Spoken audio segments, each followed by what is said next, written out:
Well, good afternoon and welcome everyone. Thank you for joining us for the relaunch of our online series. In today's session, we're taking you behind the big red door, one of the hospice's most recognisable and meaningful symbols. The red door represents that moment that families step into a space that is filled with care, compassion and life-affirming support. And I'm grateful that we have the opportunity to showcase this to all of you today. It's absolutely wonderful to see so many of you here. We haven't hosted one of these sessions for a number of years, so it's a real pleasure for us to be back with you. For those of you I haven't yet had the opportunity to meet, my name is David Whittingham and I'm CEO of Helen Douglas House, and I'll be hosting this session. Since joining the hospice back in August, I've had the privilege of witnessing firsthand the extraordinary work that our teams do, as well as spending a great deal of time shaping our future direction. And that future is incredibly exciting. Our new organisational strategy takes us through to 2030, and it's ambitious as it should be. It focuses on reaching more families, strengthening our specialist clinical care and ensuring long-term sustainability so we can be here for decades to come. Now, none of this would be possible without supporters like you. Your interest, generosity and advocacy fuels everything that we do. At the heart of Helen and Douglas House is our care team, who work tirelessly to support children with life-limiting conditions and their families. Whether it's respite care to give families breathing space, complex symptom and pain management, support for siblings, or compassionate bereavement support. We are here when families need us most, every step of the way. Before we begin today's session, just a few quick housekeeping rules. Your microphones will remain muted and cameras turned off during the session to ensure that the session will run smoothly. If you have any questions, please use the chat box at any time. We'll attempt to answer as many questions as we possibly can in the Q&A session at the end. And today's session is being recorded so we can review and improve for future sessions, and so we're able to share today's recording with those who were unable to join us live. If at any point you do need help with technical issues, please just pop a message in the chat and we'll do our best to assist. We have a great team behind the scenes supporting us today. Thank you again for being here and for your ongoing support for Helen and Douglas House. It really means more than I can possibly say here today, and truly makes a difference to every child and every family who walks through our big red door.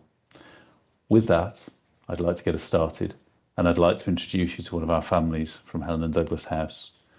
Rachel, it's over to you. Thank you very much. So hi everyone, I'm Rachel and thank you for having me today. I'm here as a mum sharing our family's experience of Helen and Douglas House. Me and my husband Alan have got 3 children, Elliot who's 7 and then his 2 older siblings, Georgia who's 12 and Finley who is 10.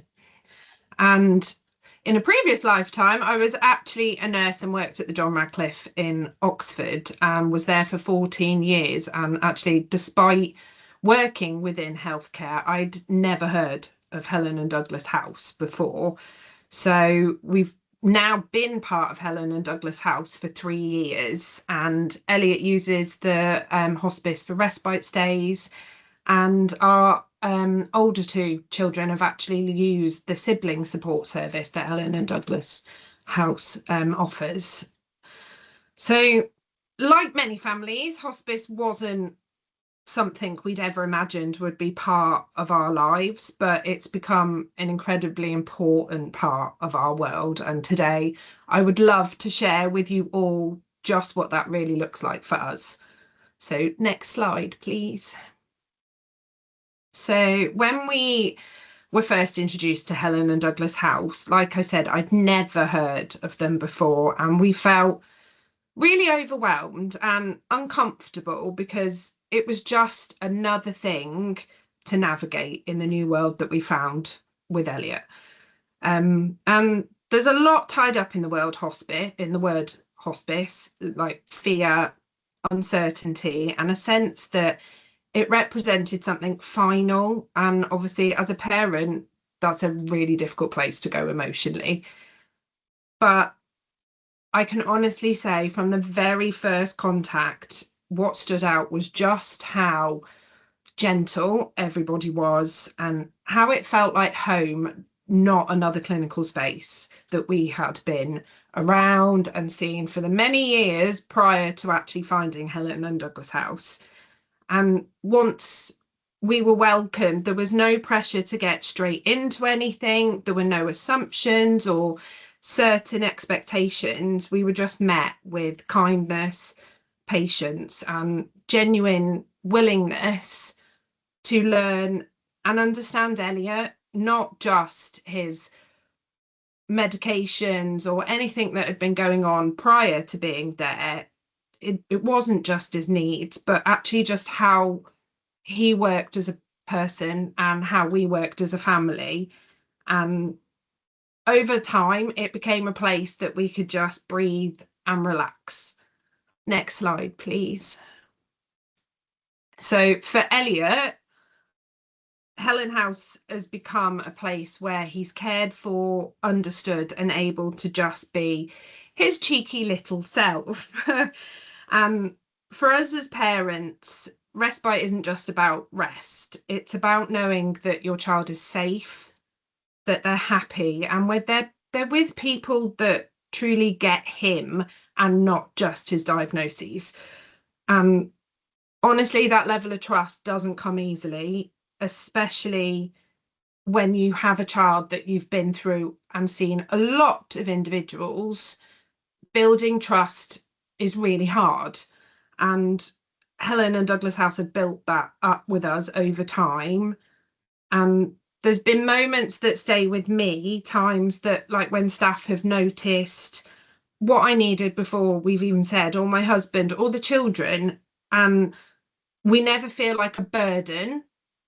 We just, I phone numerous times when he has a stay, and I'm never met with, oh, it's you again, or oh, hello again, for the 5th time that I phoned that night to just check he had a good night.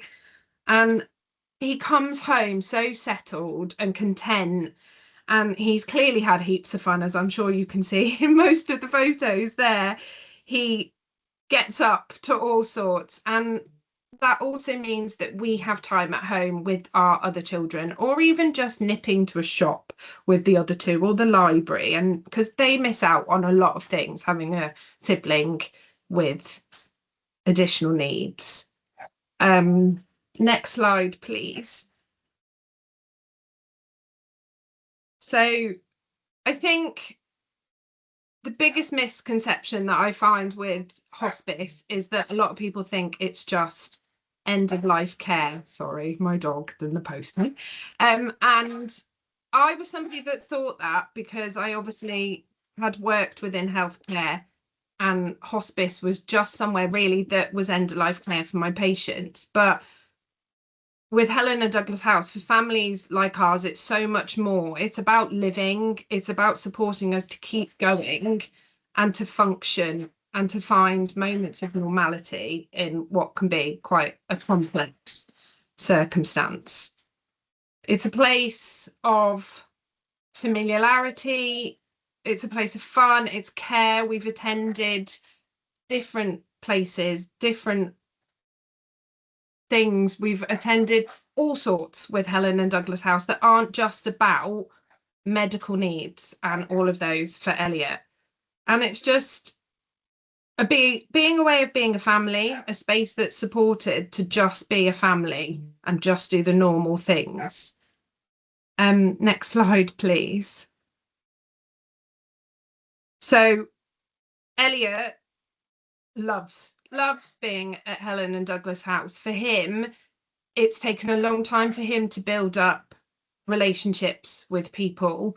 He's had a lot of hospital stays, he's had a lot of interventions, and that looked like in our early days, he couldn't cope, he couldn't manage. And actually being at Helen House, being around people that know him and treat him like he's part of the family, he's built up that trust as well, that not everybody is out to poke him or to do anything with him. It's to spend time with him and to have fun. And it's really made a huge difference in our greater life as well, that he now has trust for people and he can do things of just being a 7-year-old little boy, and that's invaluable for all of us.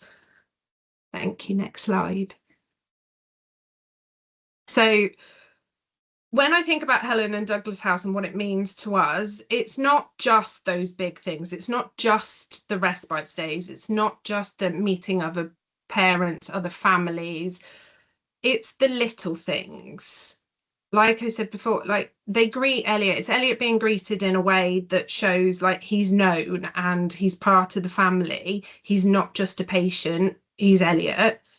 And also being spoken to like a 7-year-old child, not just a child with complex needs or non-verbal child. He understands and he is spoken to like any other member of the public, and it makes a huge difference. And little updates that like they've popped pictures up in his room. He always has his personalized Mr. Tumble because they know he loves Mr. Tumble, and that the staff greet him with such big smiles and he's so happy every time he goes and causes trouble, and they've learnt his new songs or they remember from last time. It's just those little things that really do make a difference to us and to him.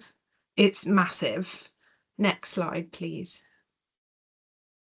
It's another huge thing is for us as parents, it's the simple things like being, it sounds silly, offered a cup of tea when we arrive. It's knowing that the staff, they check in on us, they speak to us, they ask how we are, they remember things that were going on, or just a simple conversation that makes you feel understood. And as Rachel and Alan, not just mum and dad, because in every other, obviously, appointments, we are mum, we are dad, we are not, we just aren't Rachel and Alan. And at Helen and Douglas House, we come in and we're us.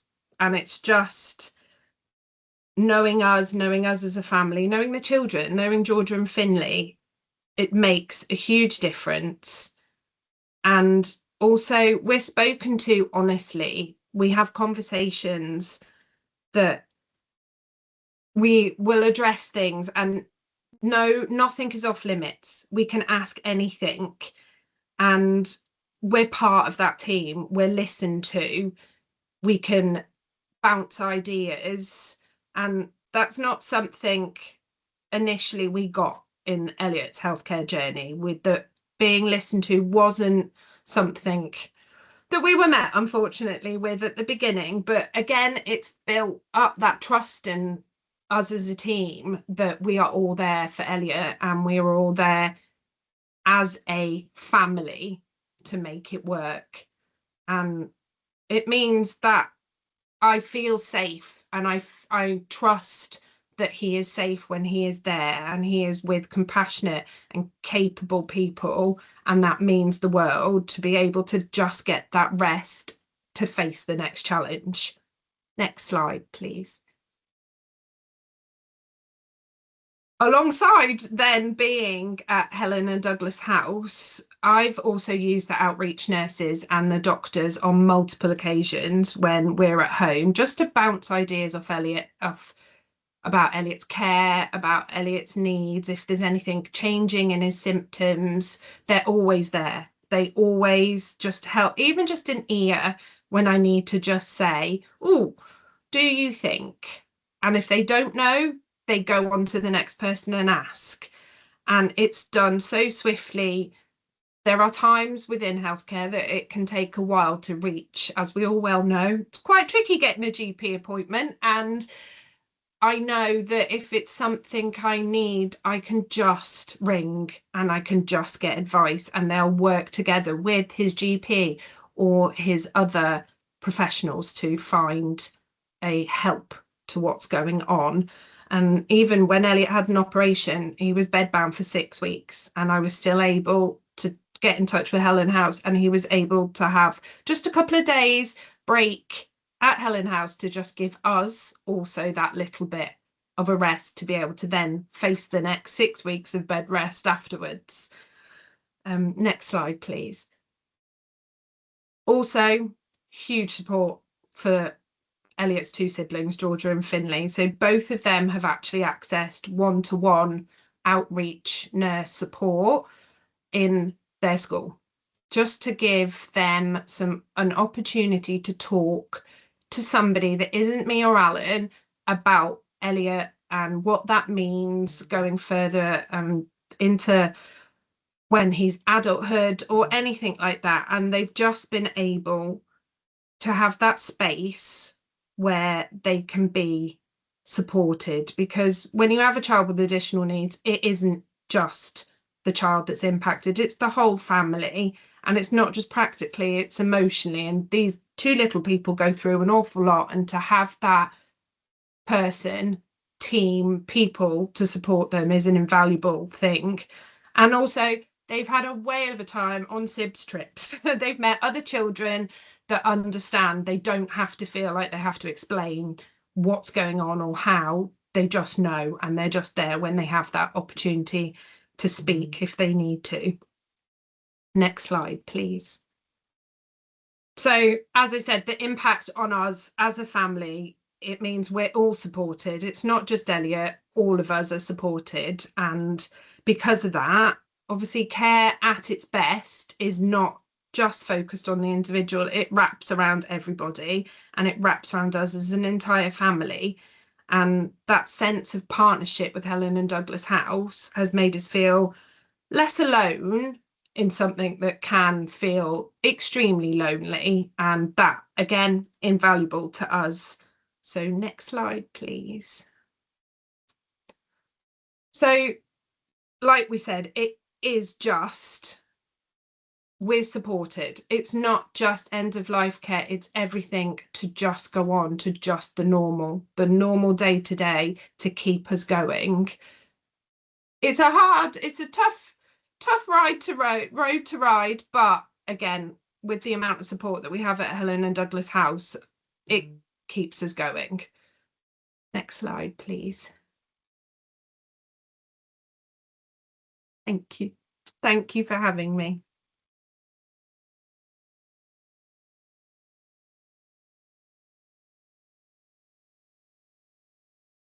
Rachel, thank you so much for sharing with us and for sharing so openly and so honestly. It's one thing for me to explain to you what we do as an organisation and why we do it. As you've just heard, it's incredibly different to hear that explained by those who have lived that experience and have had the opportunity to experience that with us. A couple of things I'd pull out: the partnership based on trust between us and families and the children for whom we care. Building trust is the privilege of caring. It's very meaningful to us as an organisation. It enables us to work with families and children in that understanding and thoughtful way to try and create those moments of normality that Rachel spoke of. And what I take away every day, actually, when I have the opportunity to spend time over in Helen House, is that we are creating those moments and creating opportunities for children to be children and families to be families, even in the most challenging of circumstances. So, Rachel, thank you again for sharing with us and being so open and so honest with us. I personally felt very moved to hear that, and thank you again. It's a privilege to have the opportunity to look after Elliot and to have him spend time with us, and Georgia and Finley, and you and Alan with us as well. And just to those of you on the call, Rachel spoke very eloquently and very clearly about the challenges that hospice care faces. And what I would say is, in addition to the wonderful support that you provide, all of you can be ambassadors for us and help people to understand that hospice care isn't a moment at the end of life. It's about that support that we provide throughout and helping to create those moments and helping to try and create a sense of normality in those challenging circumstances. I'm now very excited to have the opportunity to pass you across to one of our team, Lucy Butters, registered nurse, one of the leaders from our team. So, Lucy, across to you.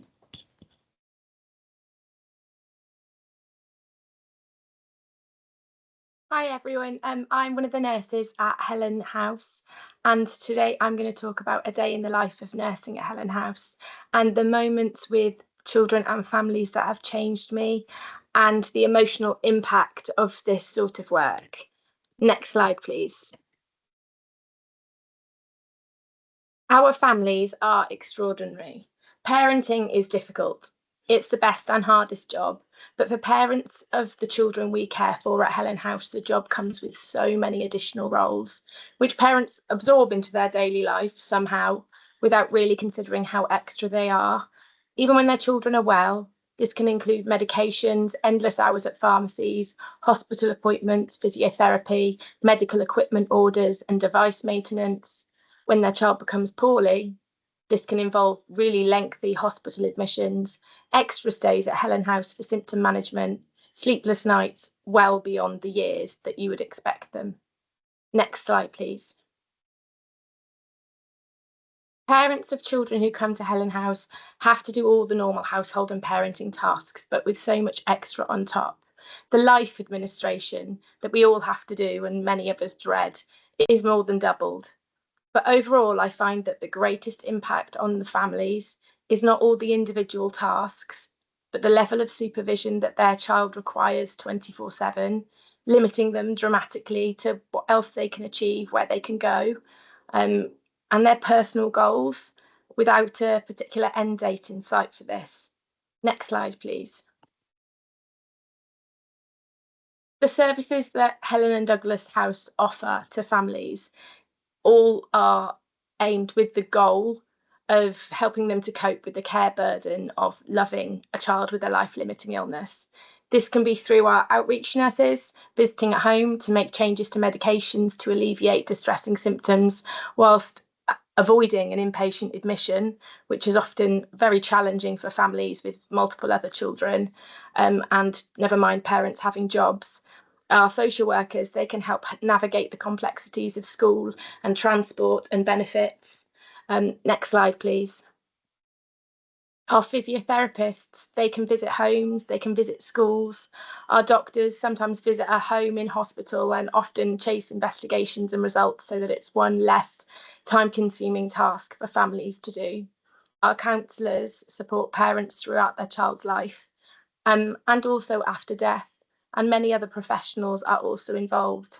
And we're so neatly intertwined with many of the local teams in the area, in all three counties that we cover, which help to make the service even stronger. Next slide, please. The services we offer are to help families keep going and cope, and the respite that Rachel so eloquently spoke about allows parents to rest and to recharge in the hospice or at home if they choose not to stay, whilst knowing we're delivering child-centred home from home care. I remember when Rachel first came and she didn't think she'd ever leave Elliot overnight, and now she's able to go home and sleep. And that's the goal that we all strive to achieve for parents.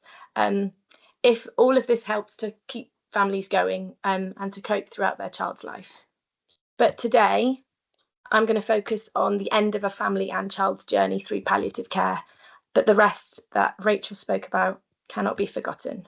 Next slide, please. The children we care for at Helen House are astounding. Any of the names that I mention of children are fictitious, but their stories are not. The children we care for are tough and strong and resilient and inspiring. Many of them have been through more medical procedures and hospital admissions and serious illnesses than any adult you would meet in the general population. But all of these children continue to smile and to laugh and to pour love into absolutely everything they do, to enjoy art, to find new hobbies, to really appreciate the smallest moments, when that can so easily be lost. Next slide, please. What astounds me the most is often the way that children instinctively protect their parents from harm. And I've seen this in children as young as 3 or 4 years old, who are towards the end of their life, up to teenagers and of varying abilities. Next slide, please. We all think of parents as being their children's defenders and protectors, but this is not one-sided. Children are really deeply in tune with their parents' emotions and often match it and try and get down on their level as well. It's such a unique relationship to describe. Next slide, please. Children at the end of their lives at Helen House will often disguise their pain or their discomfort or their fear and their worries or their sadness to prevent their parents getting upset. And often parents are doing the same thing. So nurses have to kind of come in and open up that conversation between them if they want it, or at least acknowledge that it's there. But they're both trying to do the same job, and that's just to prevent any more sadness. Next slide, please. We, as a care team, as a group of staff, are only human. The grandparents of Annabelle, who was 5 and died in December last year, she said, how do you do it? How do you take all of our pain, all of our suffering, and you absorb it and you pour back love? And I think that the few of us who heard them say that in the room felt that that's exactly what we want to achieve, but it is really difficult to do. Seeing a child suffering, the pain of parents and grandparents as they grapple with their grandchild dying is impossibly hard. Next slide, please. But we do everything we can to reduce suffering, to hold families up in times of great pain and uncertainty, and to ensure that they feel supported, they feel loved, and that their child and their needs as an entire family are at the centre of our care. But this doesn't come without challenges. Next slide, please. It is painful to see a baby, a child, a teenager take their last breath, or watch their body grow weaker, even if we have achieved that comfort and that peace that we strive to do. Next slide, please. As a group of people within the care team, we are empathetic and we are compassionate. So children's deaths do affect us, and the grief of families can sometimes feel all-encompassing. But we really do look after each other. We ensure we have space to talk. We have space to take time out to debrief, to mourn the children we care for in a professional capacity.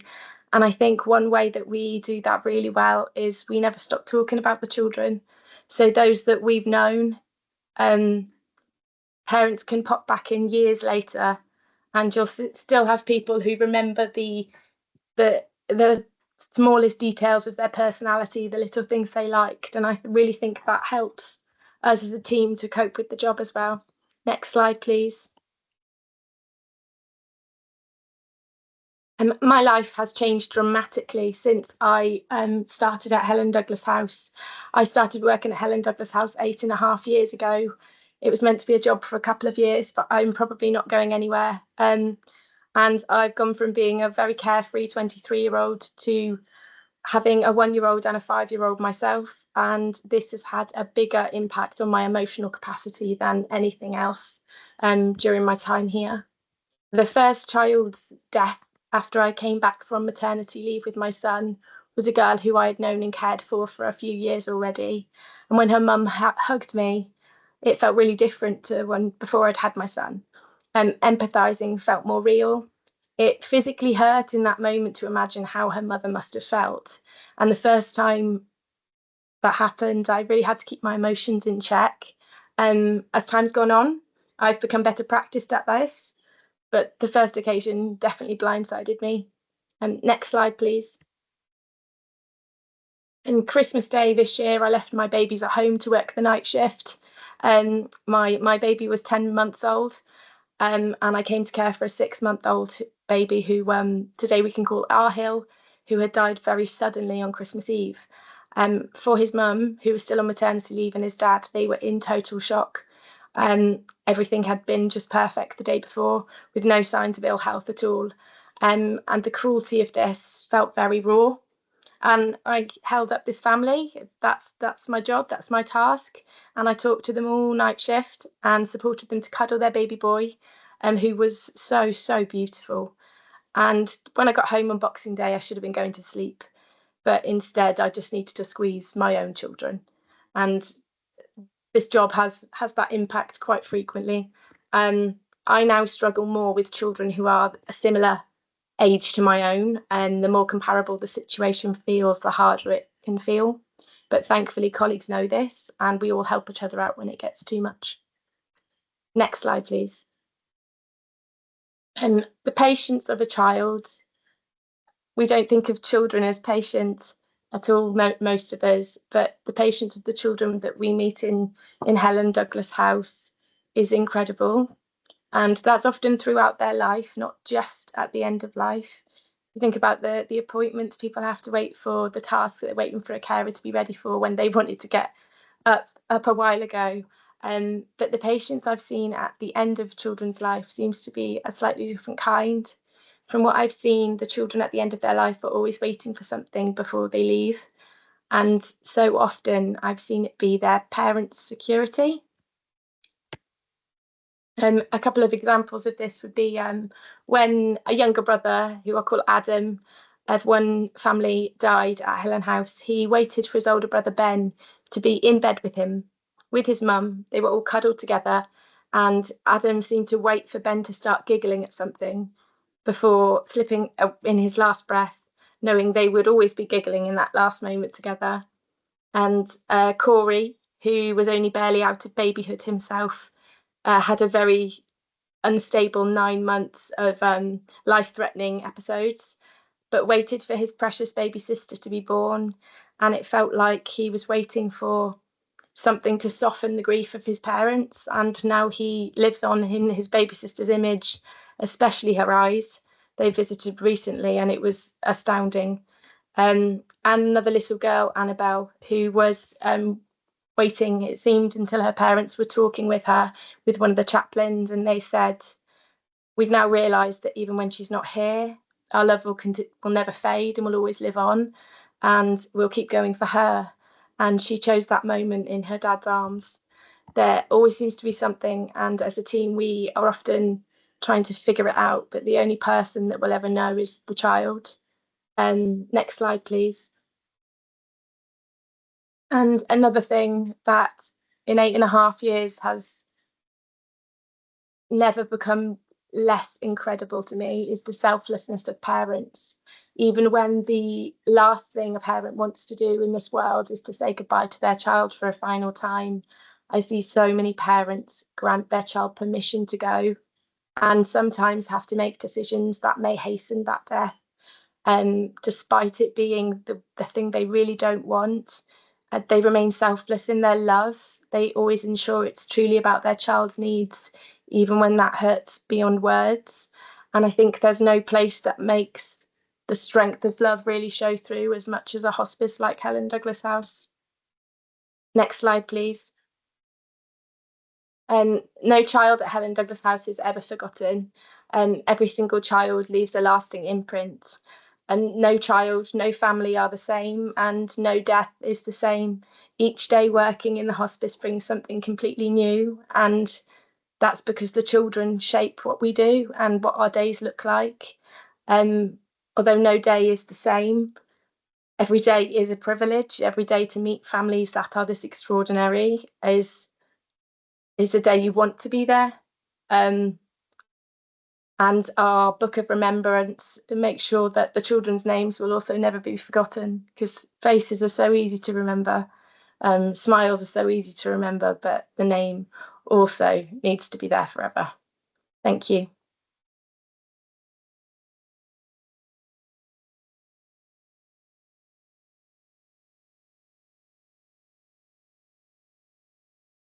Lucy, thank you. Again, thank you for your openness and your honesty. A privilege to care, a privilege to remember, and a privilege to bear witness.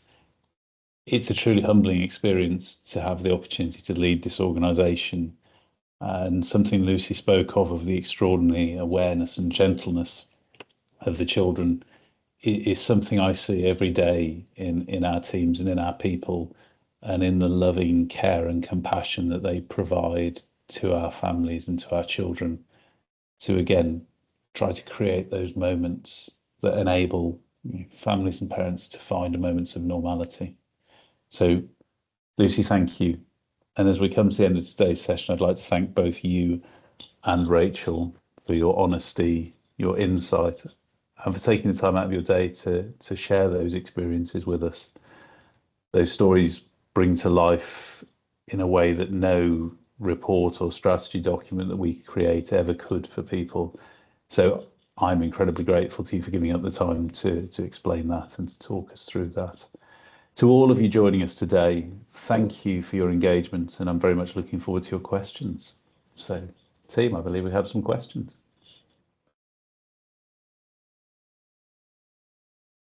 We don't have any just yet. We'll wait a couple of moments. Rachel, there's a question for you. A question, what would you say to someone who feels afraid of engaging with hospice care? Well, I was that person, so I think the only thing I can talk to them about is our experience, is that I understand, coming from both a medical background that I was, that hospice to me was end of life care. That was all I knew. To then also, it took us a long time. Elliot is now nearly 8 and we've been with Helen House for 3 years. So he was 5 before I finally thought, okay, here we go. Just, yeah, to explain to them that it isn't just that scary end of life talk. It's everything. It's that support. It's that cushion. It's that hug. It's just that lifeline to try and just face the next day, then the next day, and just from there, and when they're ready, because it is a huge step to take. Thank you, Rachel. We have a question, David. I think this could be one for you to answer. Given the current economic landscape, how is Helen and Douglas House holding up funding-wise, and in terms of statutory funding as well?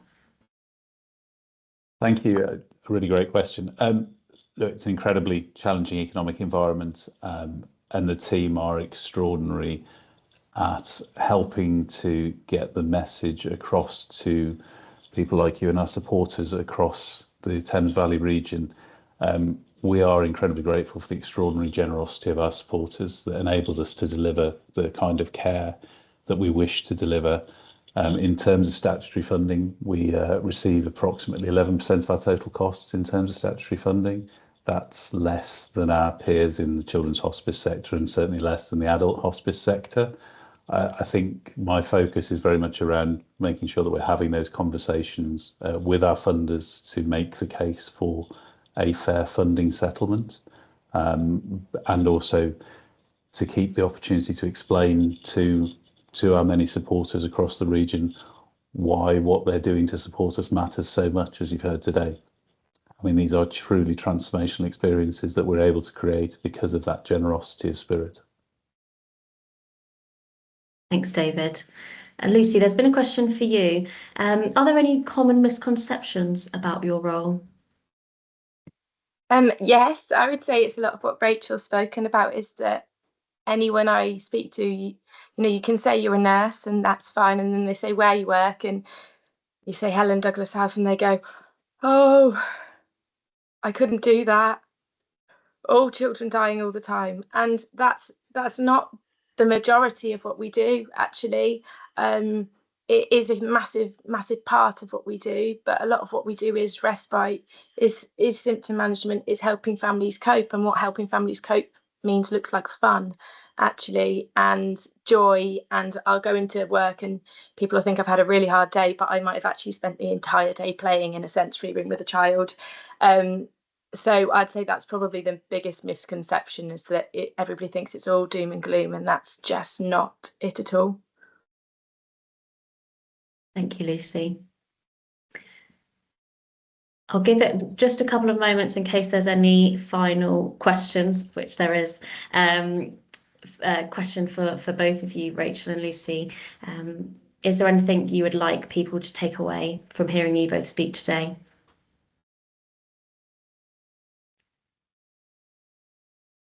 Rachel, you first.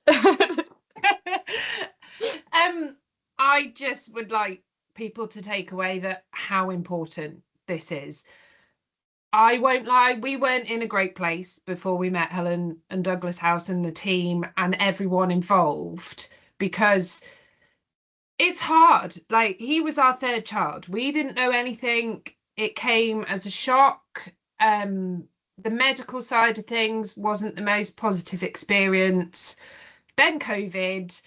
We all know that wasn't much fun. It was isolated. We were so isolated, and without not just the support, the respite, the outreach, the people I've met through Helen and Douglas House have been invaluable to my life.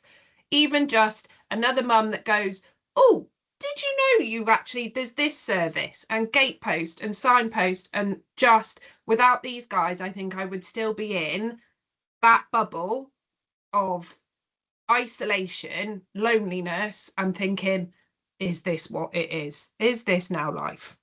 And I can't thank Helen and Douglas House enough without crying. So I'm going to pass you on to Lucy. I wish more people knew about the breadth of the service, about the different things that we offer, and that it's not just kind of in-house end of life care, that all the different professionals we've got involved. Even sometimes we'll find families have been coming to us for a few months and they don't know about all the different services that we can offer. And when you open all of those doors, it's pretty amazing how kind of scooped up a family can then feel. And I wish more families knew about us, so that children who might well meet criteria, might well be able to get support, can get it earlier. And that families who may be at crisis point, maybe feeling very burnt out and very isolated, can find other families like themselves and find us as a kind of extra family alongside as soon as possible, really. Lovely. Thank you so much. We've had another question. How many members of staff are there at Helen Douglas House, and how many children do we look after on a daily basis? And is there a specific ratio of staff to patients? Lucy, if I pass that question over to you around how many children we're looking after every day, and our staff to children ratio. So we aim to always have 4 or 5 children in-house. We have had at times, there's reasons some rooms might not be accessible, but usually we have 4 or 5 children. And the reason that might be much fewer than, say, a ward or some other busy places is because we care for children one-to-one. So every single child will have their own member of staff.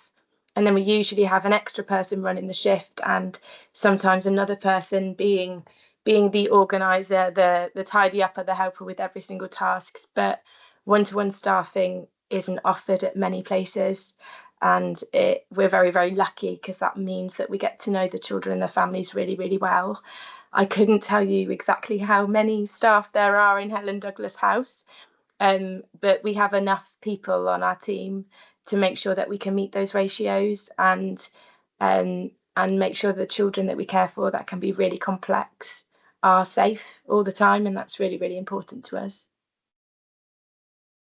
Olivia, if I can as well, I'd also just add to what Lucy said, that whilst the team are caring in-house for 5 to 6 children, the team will also be out in the community and doing in-reach into hospitals. So there'll be care happening constantly across the whole of our region to make sure children and families are supported.